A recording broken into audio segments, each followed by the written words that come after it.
Welcome to your custom deep dive.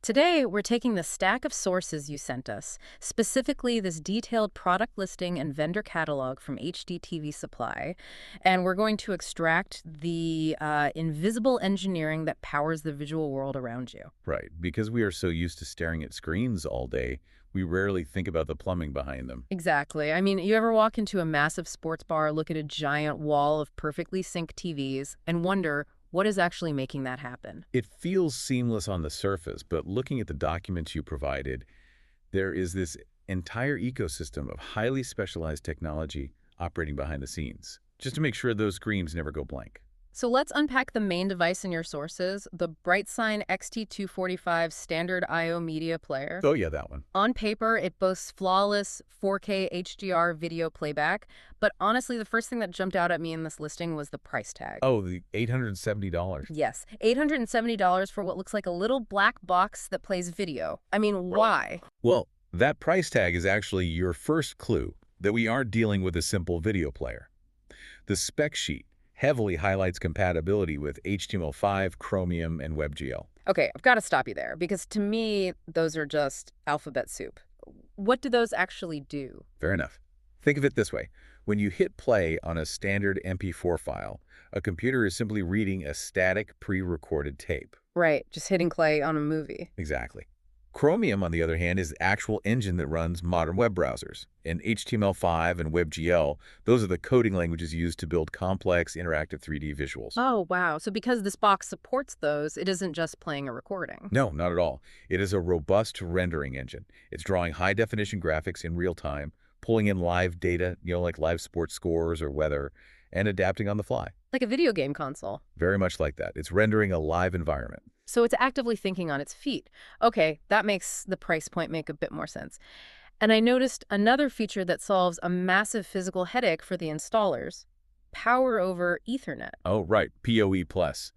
That solves a major bottleneck for commercial spaces. Because instead of needing like a bulky power outlet and a separate data cable for every single screen, PoE Plus lets you send both the high-speed data and the electricity through one standard copper internet cable. It's brilliant. I thought of it like a river where the water itself provides the physical power to turn a water wheel while simultaneously carrying the boats delivering the cargo.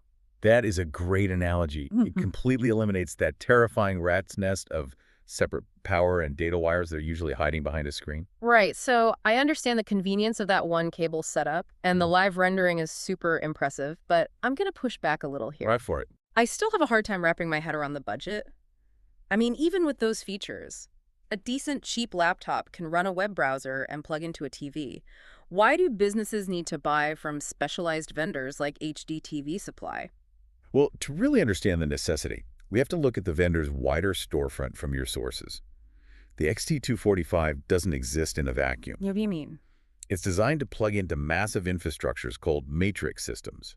Specifically, HDTV Supply specializes in these Wolfpack matrix systems. Oh, I saw those in the catalog, but what exactly is a matrix system doing? It acts as a massive digital traffic cop. Instead of one computer talking to one TV, a matrix system takes dozens of incoming video feeds. So like cable boxes, live cameras, internet streams, that kind of thing. Exactly. And it routes them to dozens or even hundreds of different screens at the exact same time without a single stutter. Oh, wow. Yeah, the vendor's catalog actually shows systems routing video to up to 160 TVs simultaneously. 160. That is an immense amount of digital traffic. Which is exactly why a cheap laptop won't work. Just imagine the relentless 24/7 demands of a sprawling sports bar or, a highly secure government facility. Yeah, a consumer-grade laptop's cooling fan would give out in a day. Exactly. The processor will just melt under that constant pressure. Yeah. These commercial media players are built for physical survival. Right, because a blank screen in an airport or a restaurant equals lost money or compromised operations. Exactly. Customer reviews on the site even explicitly praise the vendor for providing hard-to-find gear that simply does not fail under that kind of extreme pressure. Makes total sense. So what does this all mean for you listening? Good question. The next time you're sitting in a booth staring at a massive, perfectly synced video wall, or swiping through a responsive digital menu, you'll know there's a complex matrix of specialized, heavy-duty hardware, quietly running the show. It really is the industrial-grade backbone of our visual world. Which leaves me with one final thought. The XT245 we talked about specifically supports custom aspect ratios and unique display resolutions. Right, they don't just power standard rectangles. Exactly. So as this technology advances, how will the physical shapes and interactive nature of the screens we encounter in public spaces evolve beyond the standard rectangles we are so used to today? It's fascinating to think about. Definitely something to mull over the next time you're out looking at a digital display.